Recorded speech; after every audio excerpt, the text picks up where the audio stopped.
QR codes have become a very popular way to share links to websites, share contact information, or even make payments. But it's also opened up another way for scammers to get your information. Professor of Advanced Media in Residence at the Newhouse School of Public Communications, Shelly Palmer, is here with how to stay safe when scanning QR codes. And Shelly, we saw these QR codes become extremely popular during the pandemic. So how do we recognize legitimate QR codes from fake ones? Well, that's the crazy part. You can't recognize them because they're unreadable. That's the whole point. This is really insidious, and it's the wrong time of year. Here's the thing. We're not talking about the QR codes in a restaurant when a restaurant says, hey, do you want the menu?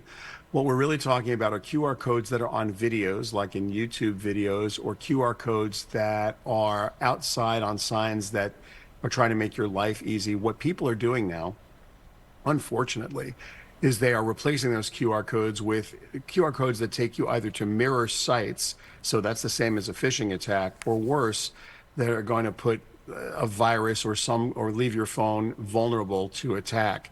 And you just have to be a little less promiscuous with what you shoot with your phone camera. So basically, don't just scan any old QR code that we see while walking down the street. We just want to keep it strictly to legitimate businesses.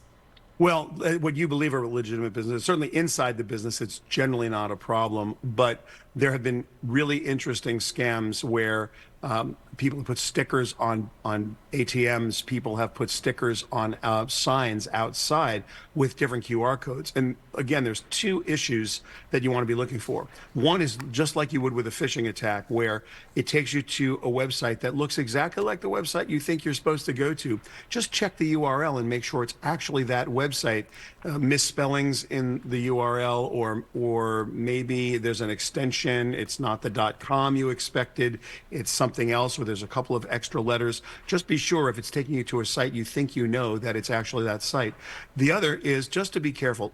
Once again, this is it's kind of a new attack vector, but you're likely to find it where you are least likely to be aware that you could be scammed. So, forewarned is forearmed. It's the wrong time of year to be just shooting anything with your phone. Shoot the sites from signs and from placards that you really understand. Absolutely, Shelly. So how do we keep our phones safe? The number one way to keep your phone safe is not to do this at all when it comes to QR codes. I hate to say it, but like so many things, if you get any kind of code in a text message, if you get any kind of code in an email, if you get any kind of URL in an email, this is the time of year we don't click on links in emails, even from friends. When someone forwards something to you, you don't click on it. And now you just have to add QR codes to the list of things that we're not going to do this holiday season. That will keep you 100% safe.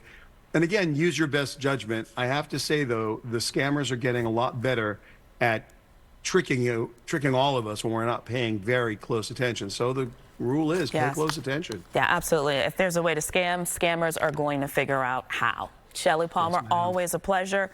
Nice to see you again. Good to see you too.